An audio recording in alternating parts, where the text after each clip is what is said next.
बोलिए भारत माता की, भारत माता की, भारत माता की। जय जगन्नाथ, जय जगन्नाथ, जय जगन्नाथ। आज के इस चुनावी सभा में मंच पर उपस्थित हमारे भारतीय जनता पार्टी के प्रदेश के जुझारू अध्यक्ष सम्मान्य मनमोहन सामल जी,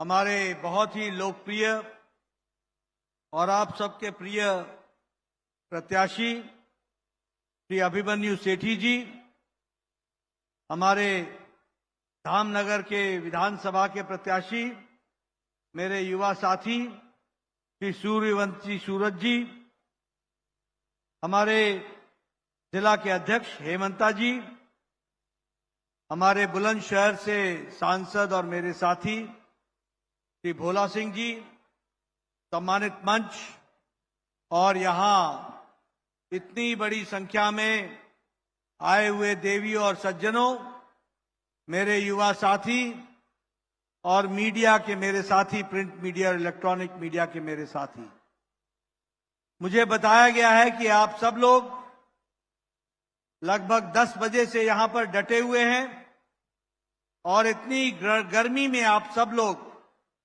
मुझे सुनने के लिए यहां रुके रहे। सबसे पहले तो आप सबका बहुत बहुत धन्यवाद कि आपने इस गर्मी में मुझे सुनने का कष्ट किया है। मित्रों, जो मैं उत्साह देख रहा हूं, जो मैं उमंग देख रहा हूं, जो मैं ऊर्जा देख रहा हूं, जो मैं खुशी देख रहा हूं और जो तालियों की गड़गड़ाहट मेरे कान पे पहुंच रही है, वो बता रहा है कि आपने हमारे अभिमन्यु जी को और सूर्यवंशी जी को लोकसभा में और विधानसभा में भेजने का निर्णय ले लिया है। इसके लिए आपको विशेष करके धन्यवाद।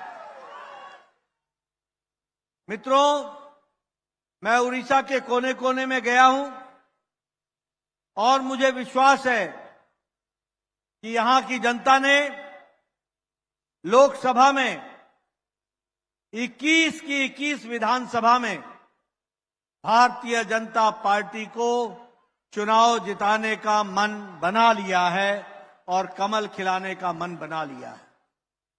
साथ ही साथ उड़ीसा की जनता बीजू जी को, पार्टी को और विशेष करके नवीन भाई को अब आराम देना चाहती है और भारतीय जनता पार्टी को काम देना चाहती है। यह साफ लिखा हुआ है और इसीलिए उन्होंने मन बना लिया है कि वह बीजू जनता दल को छुट्टी करेंगे और भारतीय जनता पार्टी को यहां भुवनेश्वर में विराजमान करेंगे। इस तरीके का संकल्प ले लिया है। मित्रों, मैं यहां यह भी कहना चाहता हूं कि हमारे विकास के 2 तरीके के रास्ते हैं। एक रास्ता है तुष्टीकरण का और एक रास्ता है संतुष्टीकरण का। हमारे विरोधी दल तुष्टीकरण करते रहे सालों साल और तुष्टीकरण के लिए वोट बैंक की राजनीति को खड़ा किया और वोट बैंक की राजनीति को खड़ा करने के लिए भाई को भाई से लड़ाया, जाति को जाति से लड़ाया, धर्म को धर्म से लड़ाया, इलाके को इलाके से लड़ाया।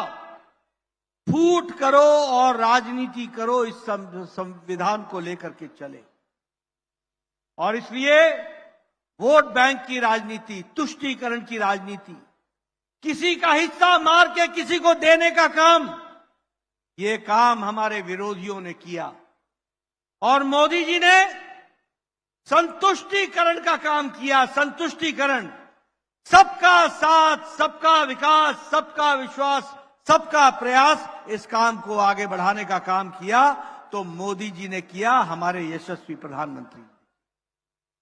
और इसीलिए ये तय हुआ कि हम संतुष्टिकरण करेंगे, सबको साथ लेकर के चलेंगे। एक जमाना था आप कच्चे घरों में रहते थे। एक जमाना था जब 18,000 गांवों में बिजली नहीं थी। एक जमाना था जब 2.5 करोड़ लोगों के घर में बिजली की व्यवस्था नहीं थी। एक जमाना था जब गांव के गांव पानी के लिए तरसते थे।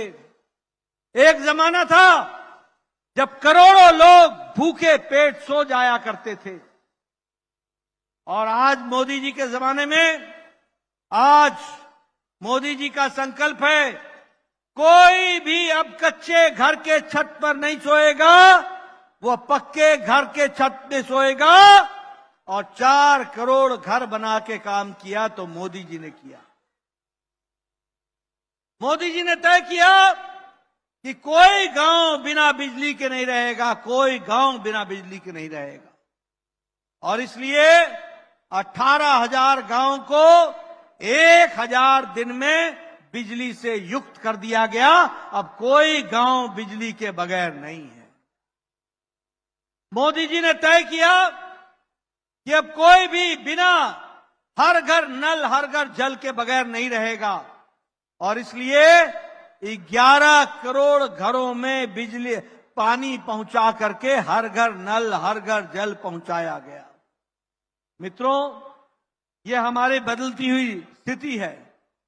मोदी जी ने तय किया कि कोई भी घर बिजली के बगैर नहीं रहेगा, तो 2.5 करोड़ घरों में बिजली पहुंचाने का काम किया तो प्रधानमंत्री मोदी जी ने किया। यह भी हमको ध्यान रखना। कोई इलाका बिना अस्पताल के ना हो, कोई इलाका बिना स्कूल के ना हो। इसलिए स्कूल की झड़ी लगाई, अस्पतालों को बनाया और अस्पतालों की संख्या भी बढ़ाई। ये हम लोगों ने देखा है। मित्रों, मैं आपको बताना चाहता हूं, आप अभिमन्यु सेठी को चुनाव जिता के भेजना।